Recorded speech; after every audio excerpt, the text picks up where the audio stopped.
Donald Trump ने कह दिया कि वी हैव अचीव्ड एनफ। वो अपनी पुरानी जितनी दावेदारियां थी उनको छोड़कर वो पूरा एक नाटक बना रहे हैं कि हमें जो हासिल करना था वो हमने हासिल कर लिया।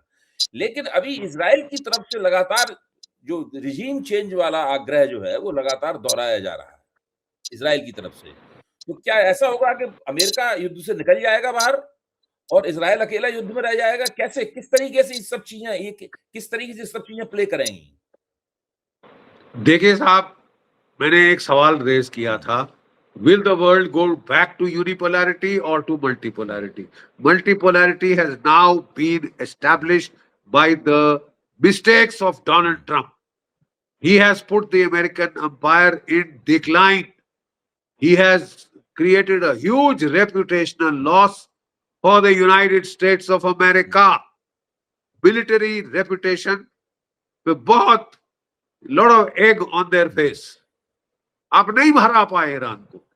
A guerrilla army wins if it does not lose. A regular army loses if it does not win. आप समझ गए मैं क्या कह रहा हूं? ये वियतनाम वॉर में कहा गया था. Exactly the same thing. आप ईरान को हरा नहीं पाए हैं. Strategic advantage is with Iran. वो स्ट्रेट ऑफ हॉर्मुज जगलर का गला पकड़ के बैठ गया. ठीक है, पहले डोनाल्ड ट्रंप ने घोड़े पे चढ़ के बोल दिया हम वहां से जहाज निकालेंगे.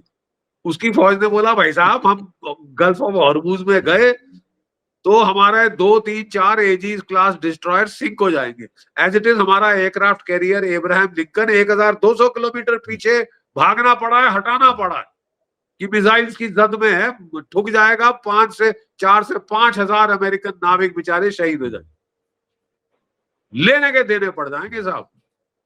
ये इम्पीच होके अमेरिकन की जनता छोड़ेगी इनको. और आप दुनिया भर को, थर्ड वर्ल्ड को लात लगाना चाहते हैं, खासकर ब्रिक्स को. ईरान भी ब्रिक्स का मेंबर है, भारत ब्रिक्स का प्रेसिडेंट है. और भारत आपको आवाज उठाने का जिम्मा आपके ऊपर. भारत के आग्रह पे ईरान को लाया गया था मेंबरशिप के लिए ब्रिक्स में. मतलब देखिए साहब, इस वक्त what is the way ahead. Donald Trump ने बोल दिया मेरे सारे ऑब्जेक्टिव अचीव हो गए हैं. नेचुरली बोलेगा तुम्हारी बत्ती बंद हो गई है साहब. दुनिया को दिख रहा है. जितना आप मुंह पे स्माइल मार के बोल दो, लोकल ताली अपने सपोर्टर से सुन लो, दुनिया ने देखा है क्या हुआ है.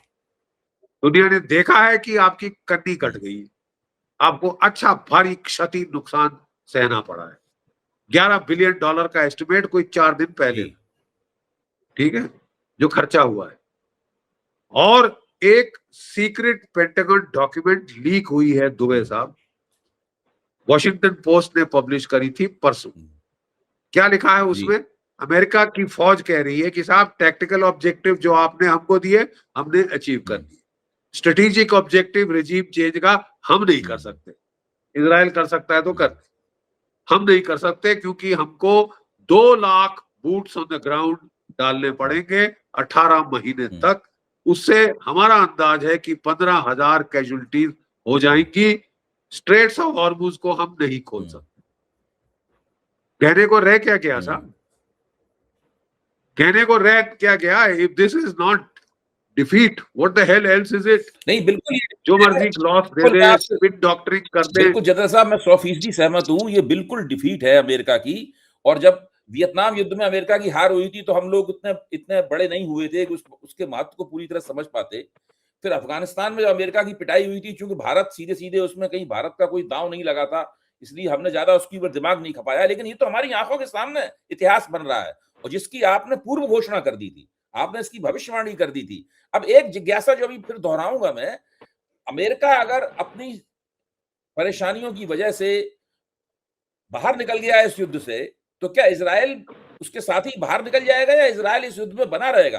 क्योंकि इजराइल की तरफ से लगातार ये कहा जा रहा है कि नहीं, हम रिजीम चेंज करके रहेंगे. अमेरिका तो कह रहा है कि वी हैव अचीव्ड एनफ. देखिए साहब, मैंने जो इक्वेशन है मैथमेटिकल, उसमें कहा था there is a factor of will to fight. Iran का will to fight is very high, Israel का will to fight is also very high. But एक ईरान इजराइल की जो प्रॉब्लम है, limited space, limited population, limited resources. America के बगैर वो नहीं लड़ सकता.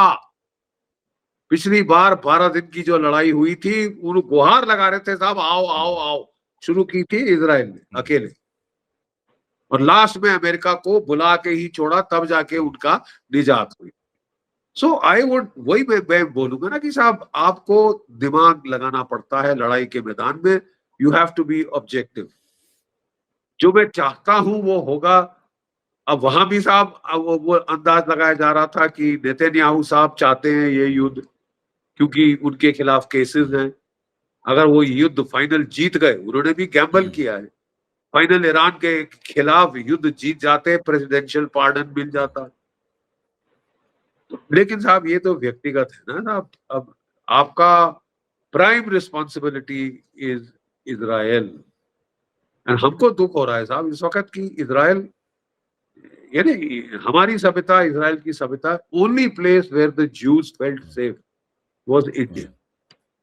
2000 साल पहले जब वो आए थे तब यहाँ उनको पनाह दी गई थी।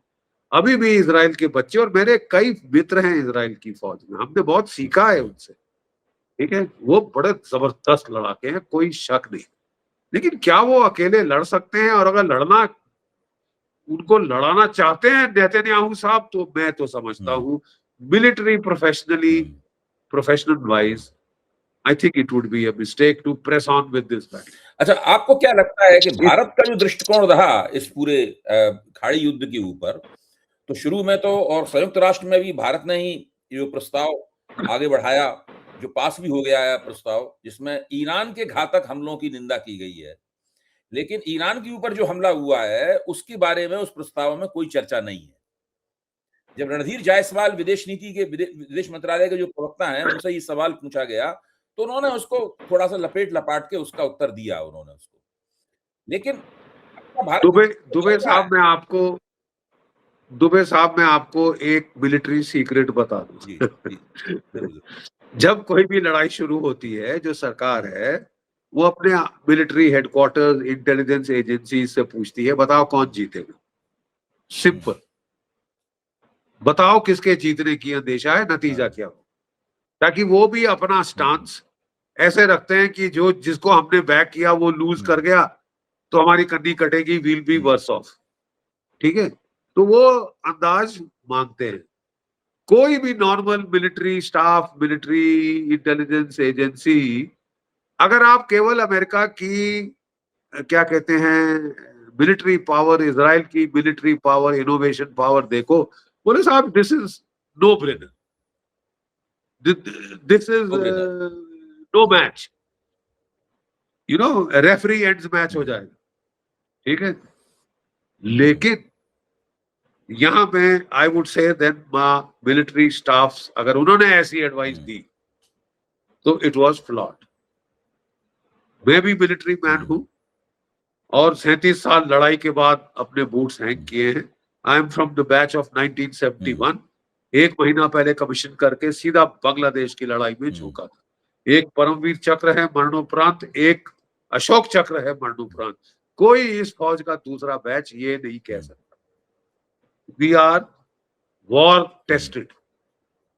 इसलिए एज अ मिलिट्री प्रोफेशनल जब भी कोई लड़ाई कहीं भी शुरू होती है, मैं बड़े ध्यान से सीखने के लिए फॉलो करता हूँ कि क्या नया है, क्या नई टैक्टिक्स, क्या नई स्ट्रेटेजी, क्या नए वेपन्स, क्या डॉक्ट्रिन, यू सी। और फिर अंदाज लगाने की, फॉर माय ओन सेटिस्फैक्शन, अंदाज लगाने की, प्रिडिक्ट करने की कोशिश कि क्या मैं professionally am I still on the right page. और इन वन वे मेरे को सेटिस्फैक्शन है कि अभी तक जो भी मैंने प्रिडिक्शंस करी हैं वो सही उतरी है। लड़ाई के पहले मैंने कह दिया था, जब लोग मेरे ताने कस रहे थे, अबे तू समझता है ईरान जीतेगा, क्या है दिमाग सही है, पिट जाएगा, ये हो जाएगा, तो देश नहीं बचेगा। तो जरा देख ले साहब कि आप गलत थे या मैं गलत था, क्योंकि मैंने भी धूप में बाल सफेद नहीं किए साहब, झक मैंने भी नहीं मारी। But where do we go from here? देखिए साहब, इस बार India is well placed to mediate. हमारे इजराइल से बहुत अच्छे रिश्ते। हम बोलेंगे, समझाएंगे, वो सुनेंगे, क्योंकि हम मित्र हैं भाई, हितैषी हैं तुम्हारे, जेन्युइन, इसलिए कह रहे हैं। ठीक है ना? सपोर्ट में तो सब लोग बोल सकते हैं ये है वो है, लेकिन हितैषी कोई जेन्युइन हो तो वो सही एडवाइस देगा। ठीक है? इजराइल से बहुत अच्छी दोस्ती, अच्छे रिश्ते हैं। ईरान भी हमारा दोस्त था, चाबहार हमको दिया, सेंट्रल एशिया के लिए कॉरिडोर, अफगानिस्तान के लिए कॉरिडोर, बिल्कुल। पाकिस्तान के खिलाफ मदद, ये सब दी है। अगर मोदी जी आवाज उठाएं, अभी फॉरेन मिनिस्टर बात कर रहे हैं कि भाई ये लड़ाई बंद होनी चाहिए, दुनिया के हित में है, आप दोनों के हित में है और हमारे हित में है, प्लीज ये लड़ाई बंद करिए, please stop it, stop it. ये तो दुनिया का कबाड़ा हो जाएगा साहब। And there is danger of escalation by miscalculation, and nuclear तक भी एस्केलेट हो सकता है, उसकी भी कम परसेंटेज है, लेकिन है। आप समझ रहे हैं? The world cannot afford this battle to continue.